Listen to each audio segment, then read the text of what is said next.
Hey everyone, Aaron here, and this is my first video game first impression on this channel. It's a new series I'm doing. If you guys didn't see the update, I'll explain the rules real fast. So every Tuesday and Thursday, or excuse me, Tuesday and Friday, I will be doing a video game first impression.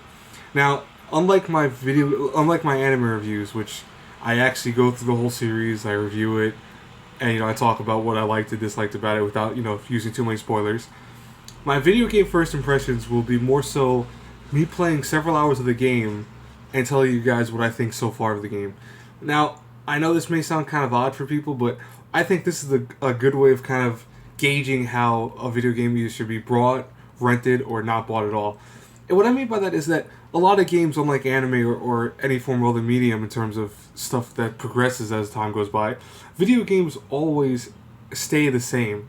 And I don't mean like nothing changes about them. I don't mean like that. But what I mean is that when you play, like, for example, a shooter, like Halo or Call of Duty, for example, 7 hours into the game, it's still going to be a shooter. It's not going to have changed that dramatically. You might have certain, elements of story change or characters or, plot devices and such, but the actual gameplay will still be a shooter. So what I decided to do was, I don't like first impressions for anime per se, but I thought, what if I did a first impression of video games? A lot of times, a lot of YouTubers, can do full reviews because they get the games early or they get the games and they could blast through them.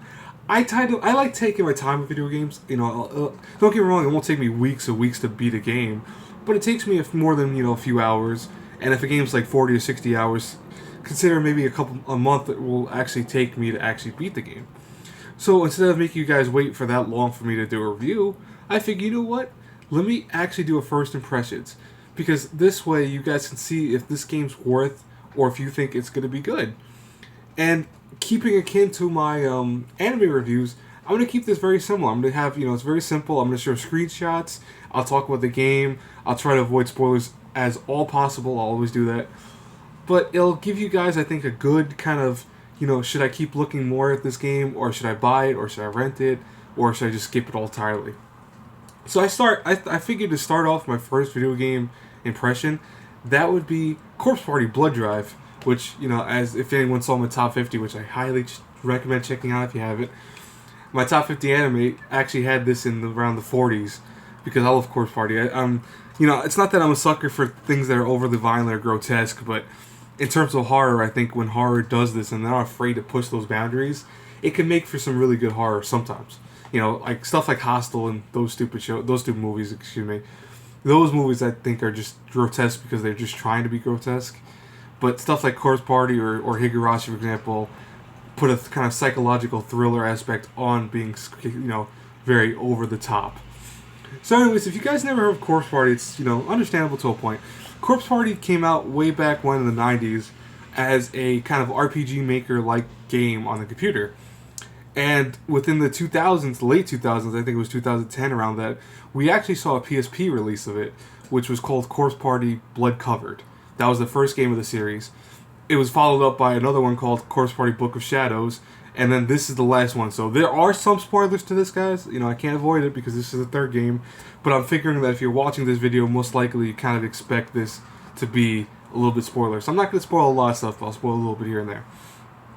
So real fast, though, to give you an aspect of what this game is like, Blood Covered was more about walking around a school.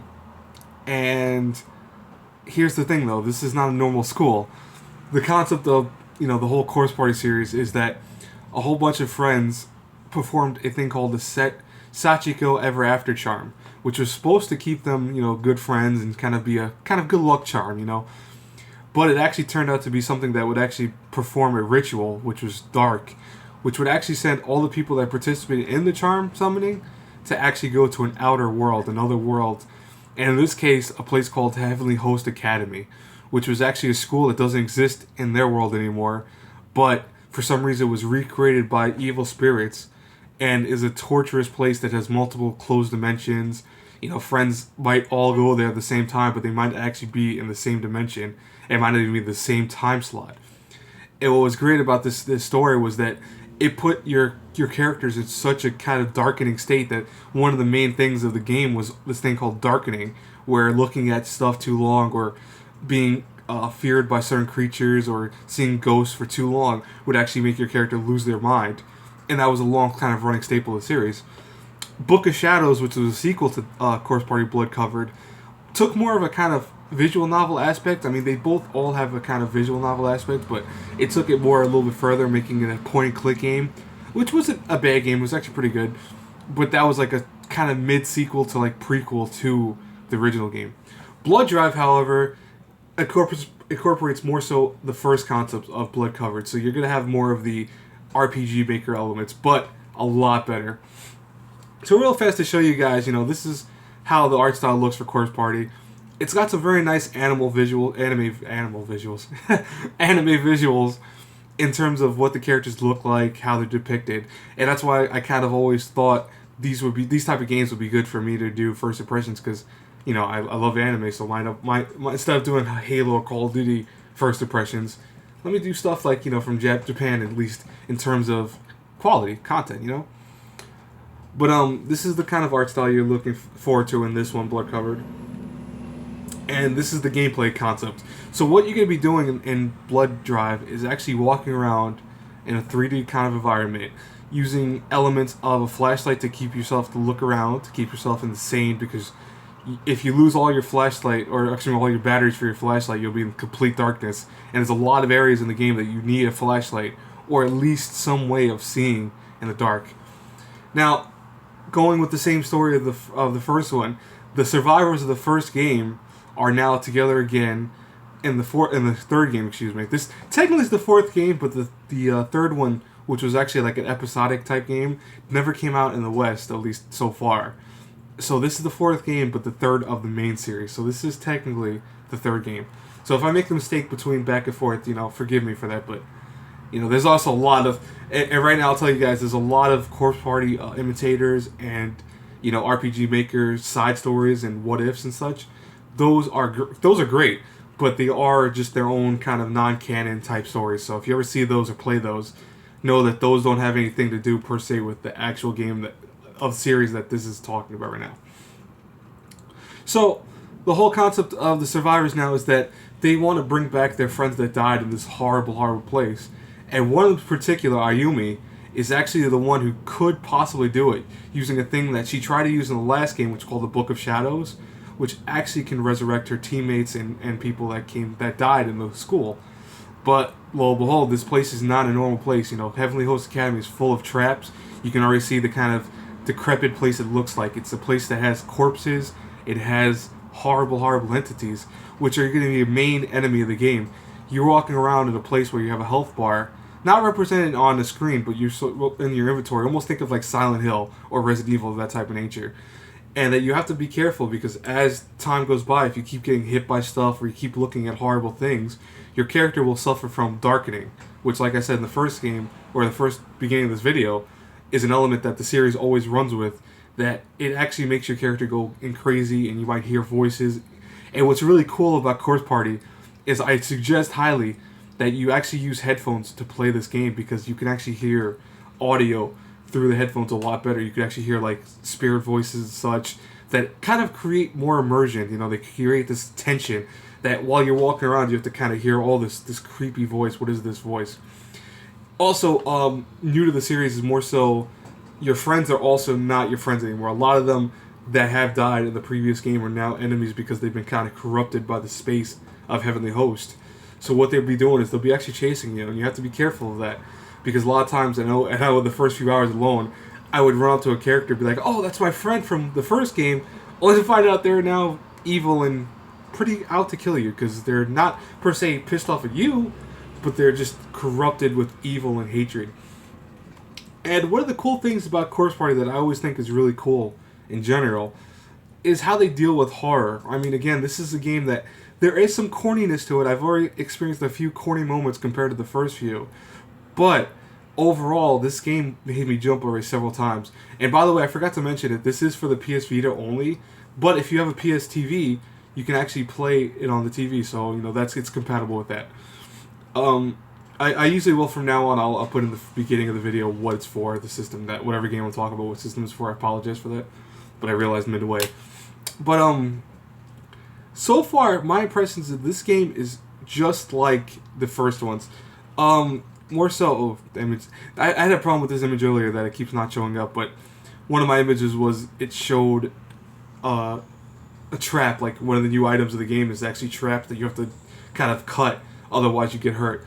There's a lot more in terms of what can cause you pain in this game, because now you're walking around an environment that's kind of, because story elements have made it more so decrepit and worse than before in terms of what's happening in the school itself, that you have to watch out for more traps, more things are out to get you and harm you.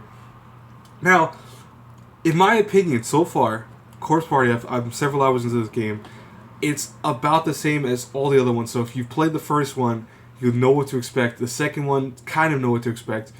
But it's the same concept. You know, you have your multiple perspectives of characters. Like, this game does have one main protagonist in terms of who they're focusing on more so than everyone else.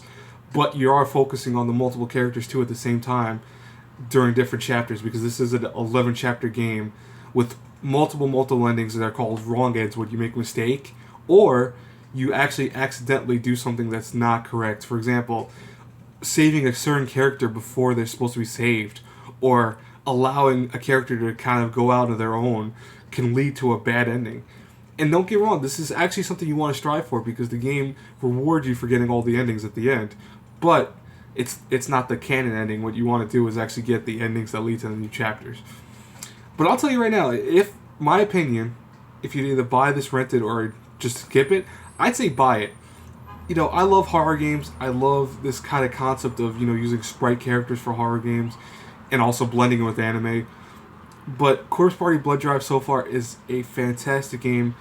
They had a lot of little elements that actually make it so it's a lot better than the first one. If you ever played the first one, it felt very minimalistic in terms of what you can do in it, because, you know, again, it was an RPG Maker game, so you can only walk around and examine things. You know, it had multiple endings, but a lot of times there were multiple endings because surely just random shit would happen. In Corpse Party Blood Drive, the stuff that can happen is more so on you. You're allowed a lot more freedom and choices. There's a lot more micromanagement of items, because now you actually have batteries for your flashlight, you have bandages to heal your wounds, you have talismans to kind of fight back the ghosts. You know, there's a lot more traps that you have to worry about. So just there's a lot of more variety in this game than the first one. So honestly, I'd say buy it. You know, if you love horror games, if you love Corpse Party, which I'm a huge fan of Corpse Party, buy it. You know, it's only $40 on the PlayStation Store or GameStop. If you're lucky, like I did, I actually bought this and reserved it a long time ago. I bought the collector's edition for this. It was $49.99. But that version came with a nice art book that actually goes through all the games, showing art from all 3 games. It has a soundtrack that has songs from all 3 games, which some of the songs in this game are so eerie, but so beautifully well done. And in terms of like the way the box is, it's awesome. I mean, I would show it, but I don't have it right now with me. But I'll tell you guys right now, easily say buy it. And anyways, guys, if you like this, please like, comment, subscribe. Tell me what I can do better with these first impressions. I know right away a lot of you are gonna say editing and showing, you know, gameplay video. I don't want to do gameplay video per se, because I could, but at the same time I just don't want to. I think it'd be a lot of work to keep, you know, my channel. Again, my channel aims to be simple, and, you know, putting too much effort into terms of, you know, showing videos of it kind of deters from my voice and me talking about a game. I want to kind of show what I'm talking about it and reflect how I feel about a game. And I think easier said for me to do that with my words rather than showing, you know, let's plays of it or gameplays of it. You can do that yourself. You could go look up videos more if you're interested, because again, my videos are meant to be a springboard. You know, my videos are meant to kind of show, if you see something you like, then you could actually go and find more information on it, or at least just kind of cut the middleman and just go right into it. But until our paths cross in the next review, guys, I hope you enjoyed this content.